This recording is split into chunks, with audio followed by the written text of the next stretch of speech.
Evangelho segundo São João, capítulo 4. Manifestação da glória divina de Jesus na Samaria. Quando Jesus soube que os fariseus tinham ouvido que ele fazia mais discípulos e batizava mais que João, todavia não era o próprio Jesus que batizava, mas os seus discípulos, deixou a Judeia e foi outra vez para a Galiléia.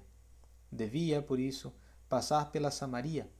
Chegou, pois, a uma cidade da Samaria chamada Sicar, junto da herdade que Jacó deu a seu filho José.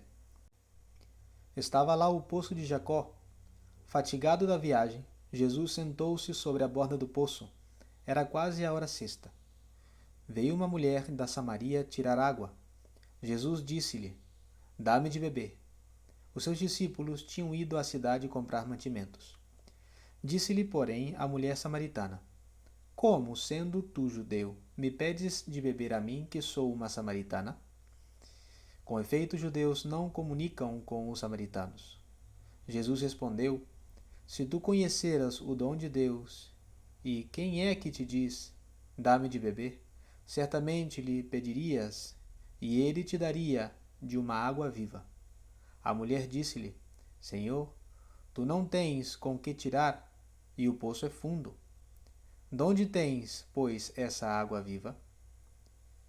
És porventura maior do que o nosso pai Jacó, que nos deu este poço, do qual ele mesmo bebeu, e os seus filhos e os seus gados?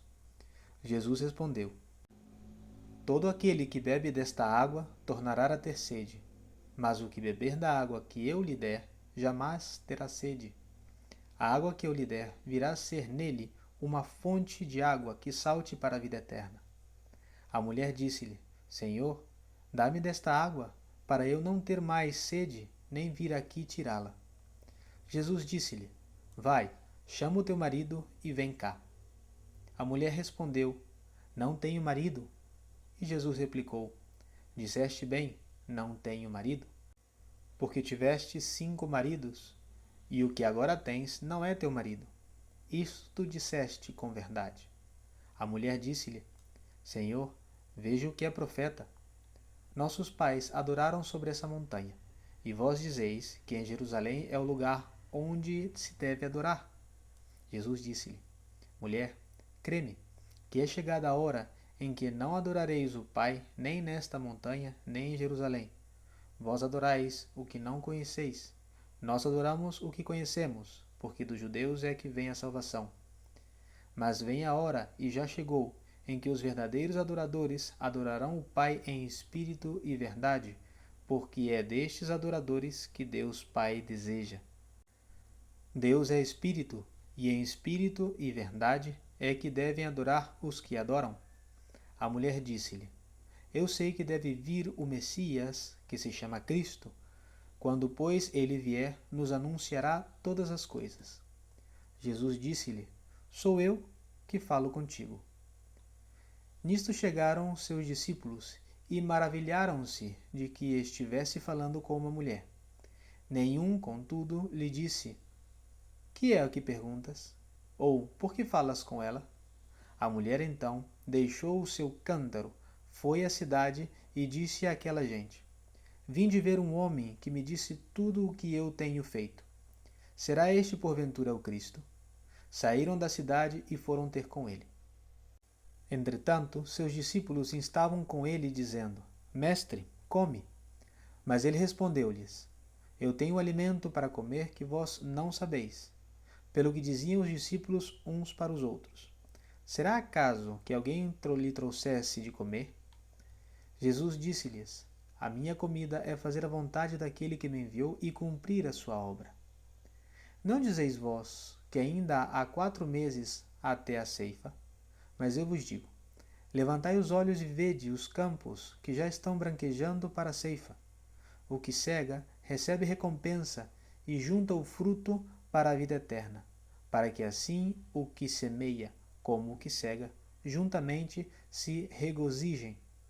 Porque nisto se verifica o ditado: um é o que semeia, outro o que cega.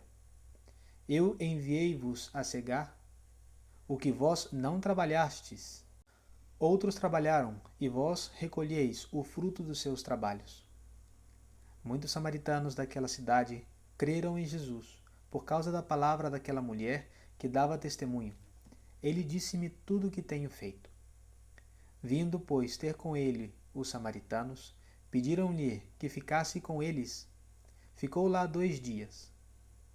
Muito mais creram nele em virtude da sua palavra. E diziam à mulher: Não é já pela tua palavra que cremos nele, mas é porque nós próprios o ouvimos e sabemos que ele é verdadeiramente o Salvador do mundo. Manifestação da glória divina de Jesus em Galiléia. Passados 2 dias, partiu Jesus dali para a Galiléia, porque o mesmo Jesus tinha afirmado que um profeta não tem respeito na sua pátria. Tendo chegado a Galiléia, receberam-no bem os galileus, porque tinham visto todas as coisas que ele havia feito em Jerusalém no dia da festa, pois também tinham ido à festa. Foi, pois, novamente a Caná da Galileia, onde tinha convertido a água em vinho. Havia em Cafarnaum um funcionário real, cujo filho estava doente. Este, tendo ouvido dizer que Jesus chegara da Judéia à Galileia, foi ter com ele e rogou-lhe que fosse à sua casa curar seu filho, que estava a morrer. Jesus disse-lhe: Vós, se não virdes milagres e prodígios, não credes. O funcionário real disse-lhe: Senhor, vem antes que meu filho morra. Jesus disse-lhe: Vai, o teu filho vive. Deu o homem crédito ao que Jesus lhe disse e partiu. Quando já ia para casa, vieram os criados a seu encontro e deram-lhe a nova de que seu filho vivia. Perguntou-lhes a que hora o doente se achava melhor. Disseram-lhe: Ontem, à hora 7ª, o deixou a febre. Reconheceu então o pai ser aquela mesma hora em que Jesus dissera: Teu filho vive?